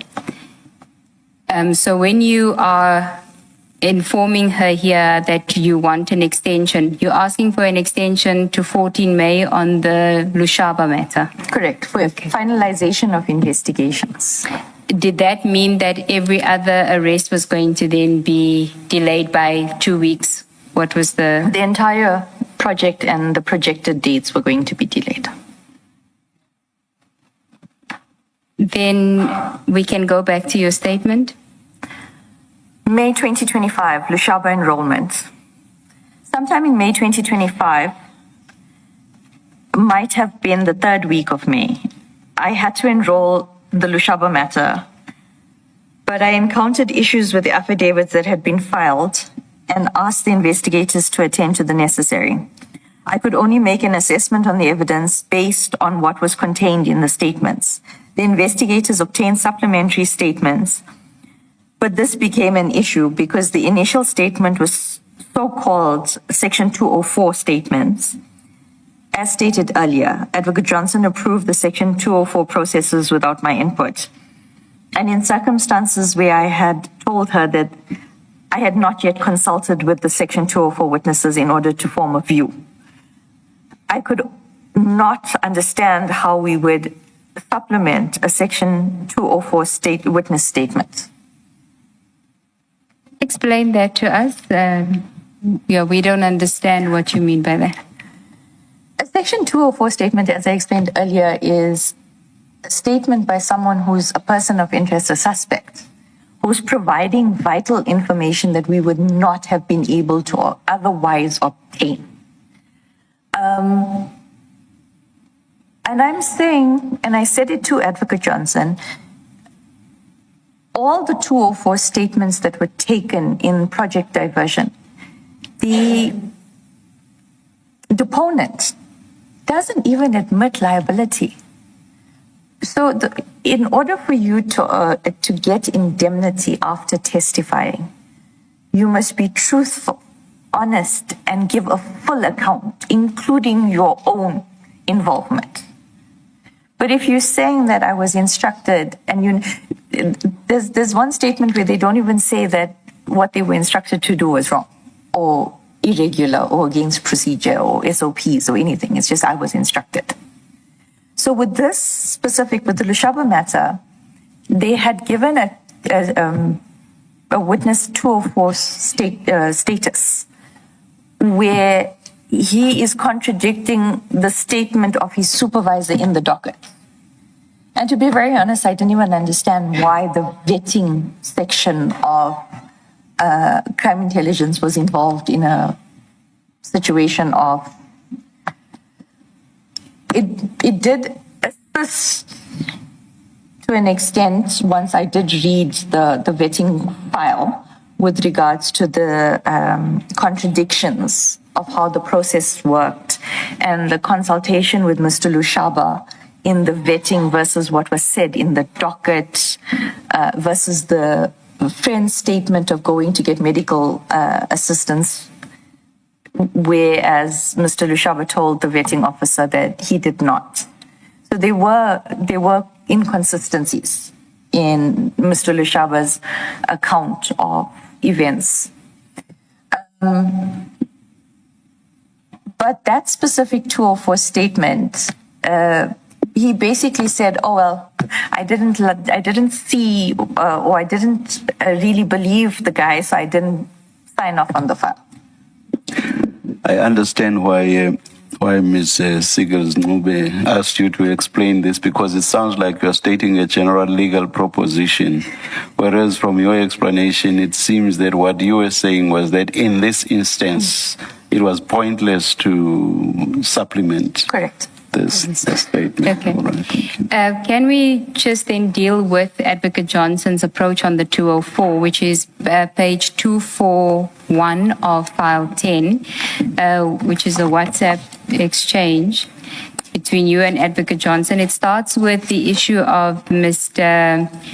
Nkabinde, but at the bottom of your message at 10:56 on the 24th of Jan already. 24th of January, there's discussions about a 204. This was one Correct. of your issues, your concerns. Correct. 241, the last paragraph in your 10:56 message. Yes. You can read from there. The witness for vetting, the team asked me to discuss 204 status with you, but I have not perused statement as yet. Advocate Johnson replied, "Chief discussed with me while he was here. I agreed to a 204. And then you say thank yous. If the decision was made, nothing I was going to say was going to change it. Even in the later WhatsApps, where I say to her, I'm going to consult with the witness on the Lushaba matter so we don't have the same problem we have in the vetting. And what did she say to that? If I can remember, it was okay. Okay, so in your concern about the 204 started very early on.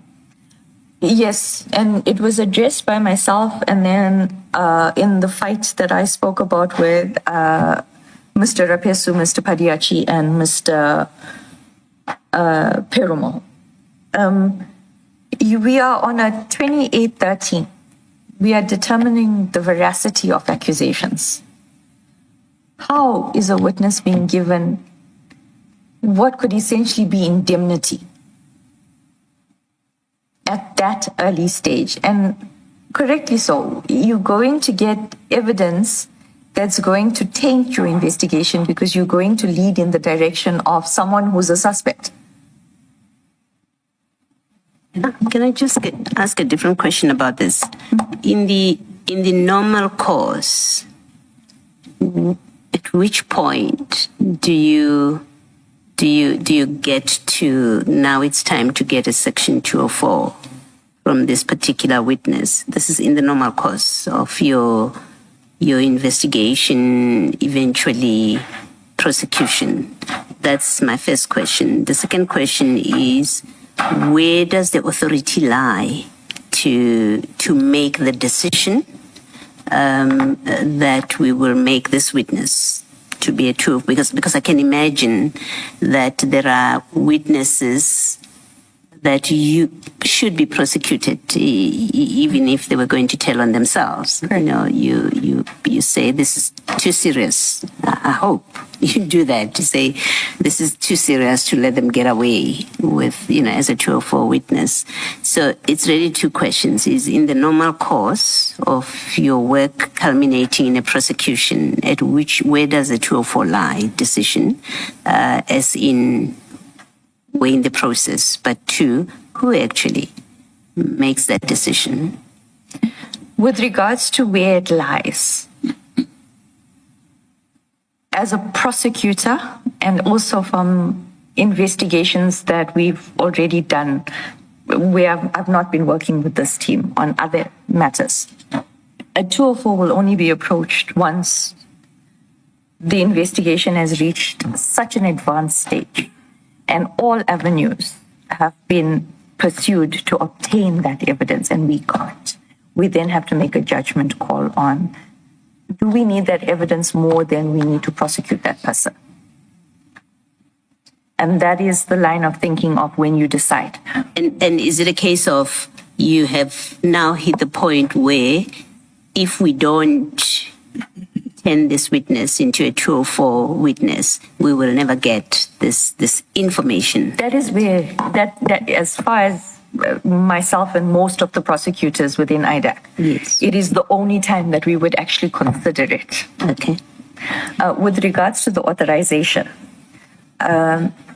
when I was dealing with the Zondo Commission matters, we had a docket that emanated from 2018. We were actually in the process of doing a presentation to allow us to enroll. When DPC and I realized that there was one aspect where we have tried. We had reconsulted with witnesses. We had the captain had gone and tried to obtain possible documentary. We were at a block, and we really needed that evidence because it spoke to the chain of command with regards to how the money flowed. And when I approached Adv Johnson about that, we had to do a full prosecutorial memo with the investigator's input. It had to go to the deputy director. The deputy director had to recommend, and then it went to Adv Johnson for approval. So there's also a paper trail and multiple people approving. And in this case, was there a paper trail? I mean, you do tell us in summary that she said, well, I've spoken, well, we see it in the WhatsApp messages. Perumal has spoken to me and I agree. Was there ever a paper trail about this? Except for the WhatsApps, no. Because I would have had to read the statement. I would have to make a judgment call on the evidence. But that's in January, where I don't have any other evidence. How am I going to make a judgment call on a 204? It just, common sense is not being applied here because you being, and I'm repeating it, you being guided by someone who's already. So you don't know what Chief Perumal would have said to Ms. Johnson about this 204, if he said anything at all. And you don't know what she would have taken into account because there's no record, there's no paper trail of it. Thank you. Aren't you putting it too restrictively, though, when you say you would resort to a 204 witness only if you would not get the information otherwise? I'm thinking, for example, of the fact that the test for proving a case in criminal matters is beyond reasonable doubt. And you may actually have the information, but what about, for example, if all you have is a single witness? The single witness does have the information, but you are not sure that that single witness is going to be a good witness. And you are in a position to get a 204 witness, just to make sure that you do skip that line of proof beyond a reasonable doubt. I think it should be a common sense approach that rather than as restrictive as you put it. I would think. I'm not a criminal lawyer, and my practice, even when I was in practice, But sure, you're explaining was not a criminal practice.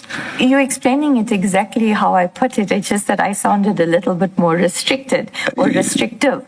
Yes. If there was a single witness and no corroborating evidence, even if it was circumstantial corroborating. Yes, then you would. But if it's a single witness and the corroboration, you've already hit your wall of evidence, so you would have to consider it. Yes, all right. Thank you. I want to ask about IDAC's investigative processes, because I see that it's May, you're already discussing takedowns, which I understand to be getting warrants of arrest. Correct. I've noticed that in all the matters we have discussed, although you have the Section 28 process available, you actually don't have statements from the suspects. And you said yourself that you thought one case was not very strong, the other one, there was a prima facie case of criminal conduct. But some of the questions you still had, I would have thought that if you interviewed the suspects, if you summoned them and you said to them, how did it happen that you were given this position without the vetting process being done? Who actually did the vetting process? Under what circumstances? Then you would evaluate all of that and determine whether there's reason to arrest, charge, and prosecute. But in all these cases, it looks like there was a rush to arrest people and prosecute them when you didn't have the full facts. Correct. So why is that? I'm trying to understand why in the process, the mechanism available to bring people in to ask them questions so that you clarify issues, why that was not used. Commissioner Nkumalo, even without the processes of 28, a district court prosecutor who has a docket of that nature would ask the investigating officer to file a warning statement. It was not done. Because I'm assuming that even the prosecutor, because we learned that in one of the cases, there was a prosecution memo. It was sent to the prosecutor, the NPA prosecutor, and the NPA prosecutor said, I agree with your decision to prosecute. I would assume that in such a case, that prosecutor would consider, let's say, Mr. Padiaki's affidavit, would look at, but what does the suspect say happened? And would weigh the two and say, I'm satisfied that there's a prima facie case or something along those lines. Is Commissioner talking about the in consultation or that's signed by the DPP? Yeah, but let's not use that specifically. Okay. In general terms, before you proceed to take down, I would have expected that at least you get those statements to inform your view whether to prosecute or not to prosecute. Commissioner, I'm going to go back to my first statements.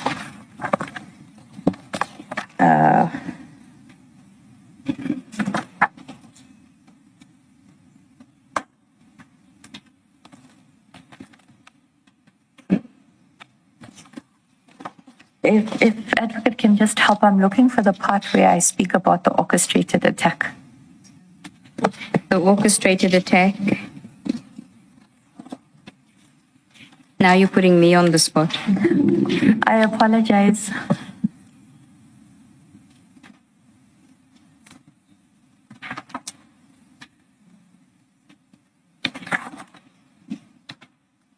Okay, I will paraphrase it, Commissioner Kumalo. I started on last week Thursday by saying that the evidence I'm going to provide to the Commission will demonstrate that there was an orchestrated attack and plan to arrest people. So, and I said it earlier, and I said it again now, common sense doesn't prevail. Regulations don't prevail when manipulation is happening. It's page 21, paragraph 50. Thank you. I'm indebted to Ms. Poe for that. Thank you, Advocate. I think you can go from before I deal with the event, so almost towards the end of paragraph 50 on page 21. fourth line from the bottom. Thank you. Before I deal with the events that transpired from the 6th of December 2024, I want to make it clear that Adv Johnson and Mr. Perumal lodged an orchestrated attack on General Masiamola and Lieutenant General Kumalo using IDAC's powerful investigation tools. So common sense did not prevail when the plan and the evidence was being manipulated. So they could have, but they chose not to because their plan was to. Correct. Did Ms. Johnson say why the agency? I accept that if indeed this was an orchestrated scheme, it's understandable that not as inapproved, but understandable that things would not proceed in the normal course, to follow the rules, to follow common sense. This is why we only act once we've gathered everything. You do a 204 only at a certain point when you've gathered everything. So that would not apply because we have a scheme that in fact we are executing. It's not about legitimate investigation and prosecution of wrongdoing. There's no legitimacy to it. Does she explain, even in that scenario, why we must do it every 2 weeks and why we start in May? What was pushing her? Did she ever say anything? There was no explanation provided. And as Advocate Surunya explained yesterday, some questions you just don't ask. We've had a witness unrelated to you who said something and said it was corridor talk. I'm going to ask you the same kind of question. What were you hearing is the reason things were happening? And I'm more interested in why are we in May getting people arrested and we have to do it every 2 weeks? I think Commissioner is a bit ahead of us because I from the 16th of May or the 13th of May, Commissioner will understand exactly what was happening at IDAC. I am happy by all means to leave it for you to tell it in your way when we are ready. Thank you. Thank you. Chair, sorry, I do see that it's 4 o'clock. We are not going to finish Ms. Ramsamy's evidence today because in part there are documents that she needs to retrieve. One very important one, which she's not sure whether it's still accessible to her, but other documents as well that we have to obtain. That speaks to the second part of her statement more prominently than what she's already provided to us. But I do want to finish the topic that we currently on until page 16, which I think, barring intervention from the bench, we should be able to complete. And barring you going to a whole lot of annexures. The witness, Chair. We should be able to finish that within a half an hour.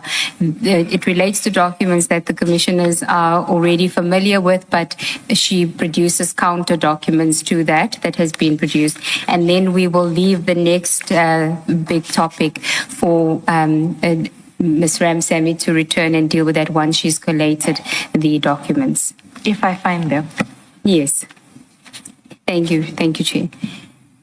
Okay, so can we then deal with May 2025? And you've got subtopics there. The first is the Lushaba enrollment. Sometime in May 2025, might have been the 3rd week of May, I had to enroll Lushaba matter. But I encountered issues with the affidavit that had been filed and asked the investigators to attend to the necessary. I could only make assessments on the evidence based on what was contained in the statements. The investigators obtained supplementary statements, but this became an issue because the initial statement was so-called 204. I've read this into this record already. Must I continue? 29, sorry. 29, thank you. On or about the 16th of May, I informed Advocate Johnson during a meeting that I had serious concerns about the evidence because the team was not following the prosecutor-guided method. Advocate Johnson told me that I should make a verbal presentation to address the issues, but in effect, the sense I got was that she was not going to side with me over Mr. Perumal. In June 2025, I was instructed by Advocate Johnson to prepare a 28-1 for all crime intelligence matters as an umbrella application. I will deal with this in detail later. Can I just correct you? It's not June 2025. I think you said it was 27 May. Was it not? That Correct. It was on the 27th of May. You prepared in June. Yes, I prepared in June. Correct. Sorry about that, Advocate. And next paragraph, and then we'll go to those documents. Page 15, the Mokwele matter, section 2813 authorization. I think that should be section 28.1 authorization. I will deviate slightly from my timeline in dealing with the events of May 2025. It is better that I deal with the events thematically instead of chronologically. When Advocate Johnson testified before the commission, she produced a section 28.1 authorization signed and dated 30 May 2025. In the Mokwele matter, as well as a 28.1 application purportedly from me to her, dated 30 May 2025. Just want to go to that. So if you go to file 8, page 3288.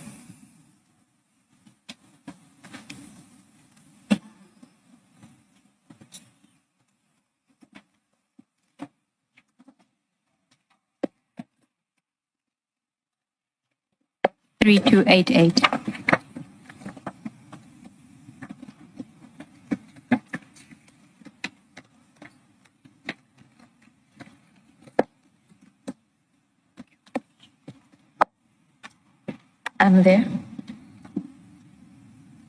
Okay, this is the document that you are referring to in your statement at paragraph 31, which was the document that Advocate Johnson testified to as being the application that was prepared by you, dated 30 May 2025. Is that the one? Correct. And if we go to the last page of that document, you will see on page 3298, there's a date 30 May 2025, and just above that on page 3297, Advocate Johnson's signature. Correct. Now you want to, we just go back to the first page of the application itself, which is addressed to by you. You want to speak about that document, that 3288. You can continue in your statement.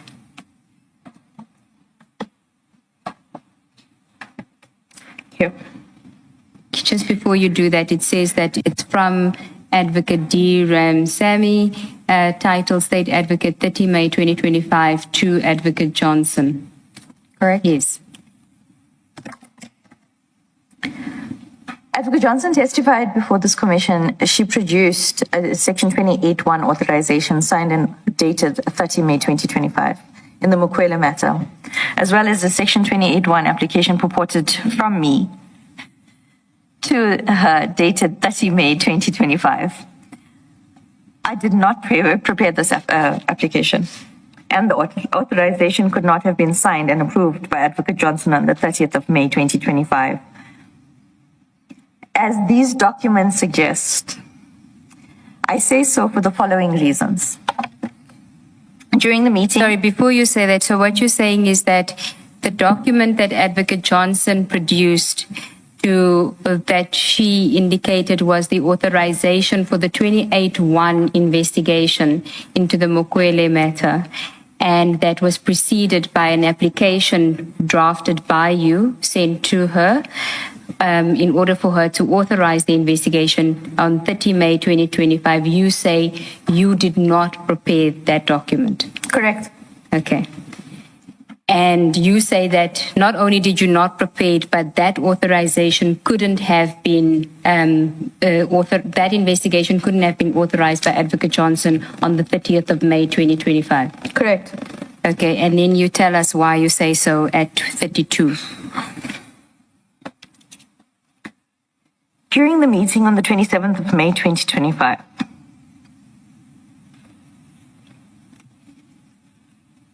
take your time.